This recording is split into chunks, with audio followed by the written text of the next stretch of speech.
Oh, there you go. That's what's up.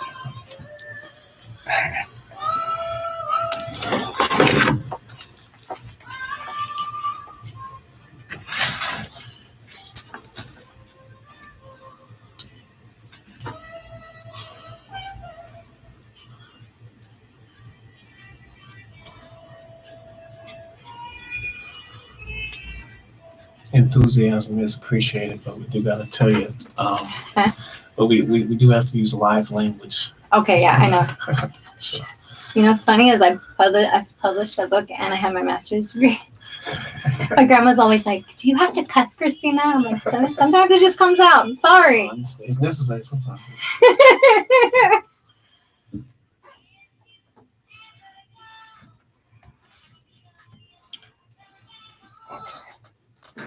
Is she listening?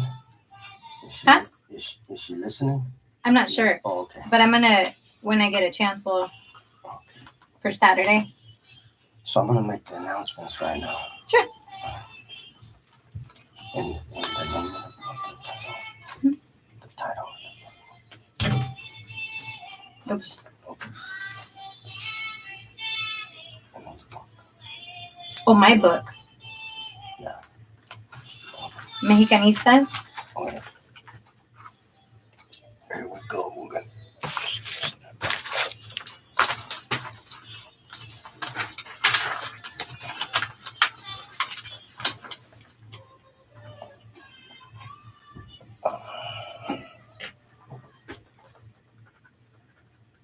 And we're back at Free Aztlan. Once again, we had a little bit of trouble with the YouTube, the Cointel hoes, they always mess up. They love to mess with us here, right?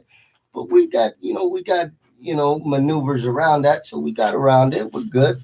And once again, we come back and welcome back, Tina. My co-host here. Welcome back to Free Aztlan. Thank you for having me. Absolutely.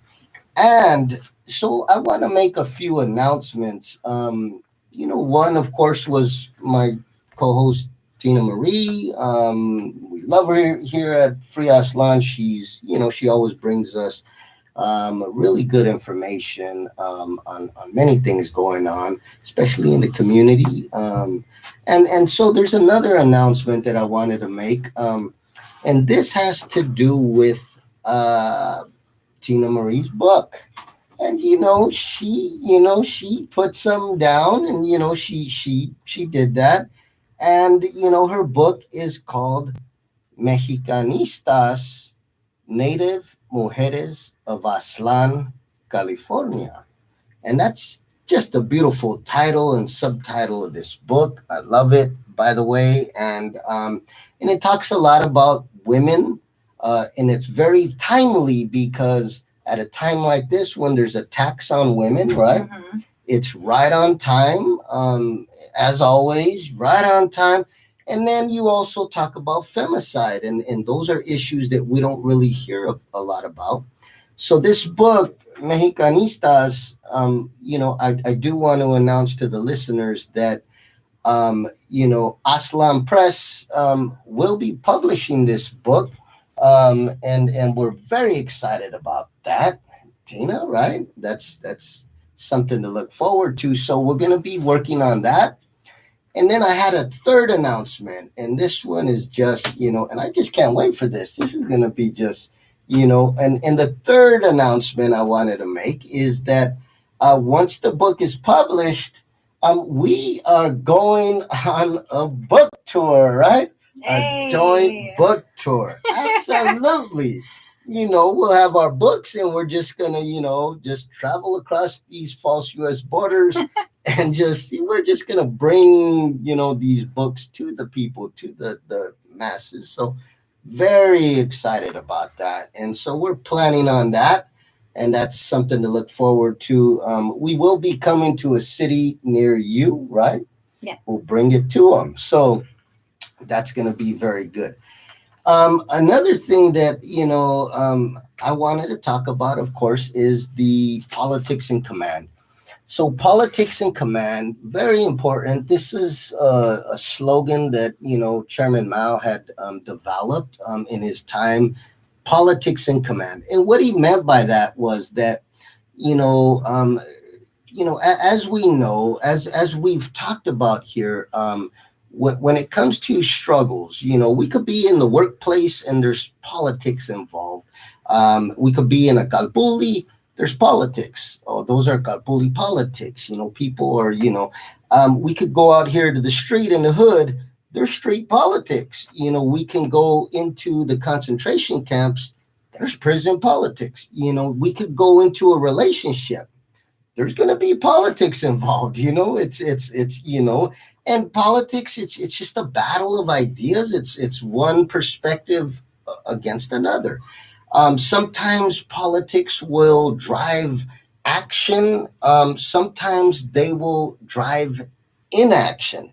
So it could be either way. And, especially when it comes to like today, we see the Roe versus Wade.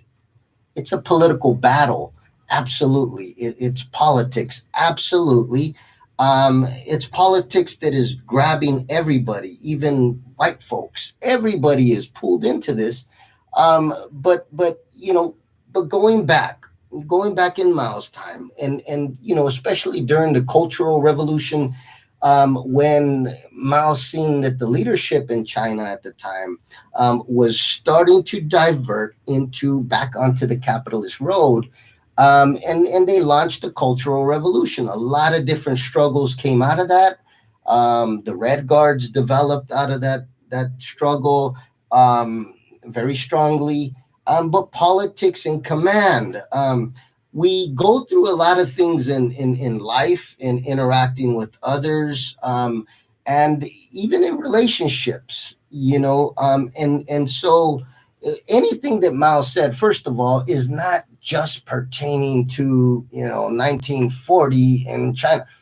He was very specific in saying that these concepts can be applied universally, and that's why we see in Peru, we see the shining path, Sendero Luminosos, applying Maoism in the highlands of Peru. We see Maoism being applied in India right now. And so it developed in the Philippines with the New People's Army. It doesn't matter where you're at. It doesn't matter if you're in the inner city. The Black Panthers, for example, everybody loves the Black Panthers. Nobody talks about they were Maoists. Absolutely. They understood his tactics and strategies and concepts and applied them to here in the hood in East Oakland. So they're universal. And don't let anybody tell you they're not a universal. They are. The Black Panthers applied them here in East Oakland. So going back, politics in command, and all Mao meant, no matter what you're doing, you might be in an organization, for example. The organization may be doing things like, promoting colonizer in chief. They might be, hey, let's. And so, on the one hand, you're very close to people. On the other hand, you have relations outside of that group or organization. And a lot of times people don't want to say things or act in ways to, disrupt that relationship. And that goes for personal relationships as well. You might be in a relationship with somebody who, their politics are different than yours. What Mao said is, in everything we do, put politics in command. And me and Tina were talking earlier about, we were talking about food and different places like that and stuff. And you brought up a good point in saying that you try to eat consciously.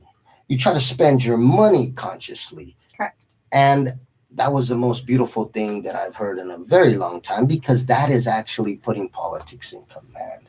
Even in your eating habits, is when you told me that, I was like, damn, that's that's bad. That is admirable, that even in your personal life, when you're thirsty or you're hungry, you're going to be very conscious in where you spend your money. And that's putting your politics in command, your beliefs, what you feel is right and wrong morally, your principles, on what to what to contribute your money to, um, and you're very precise. And you know what? I'm gonna make sure that it's not one of these big franchise or this or that. I'm gonna do it to And so that's a beautiful example of putting politics in command in your eating habits, in your personal life. Again, like I said, relationships. If there's two people and one partner is a Trotskyite who believes that, hey, we should go into the factories and organize white labor, white work. Like, I couldn't be in a relationship with somebody like that. I couldn't. Because it goes against everything, as we talked about before, as you talked about, Tina, with the semillas coming over here. If this person was, a Trumpster, or had views that were totally, I got to put politics in command of the relationship as well. I can't do that with somebody who has these enemy politics. I cannot do it. Same thing with eating. If you're going to go to a restaurant, you want to spend your money on, in the right, in the right place. That's putting politics in command.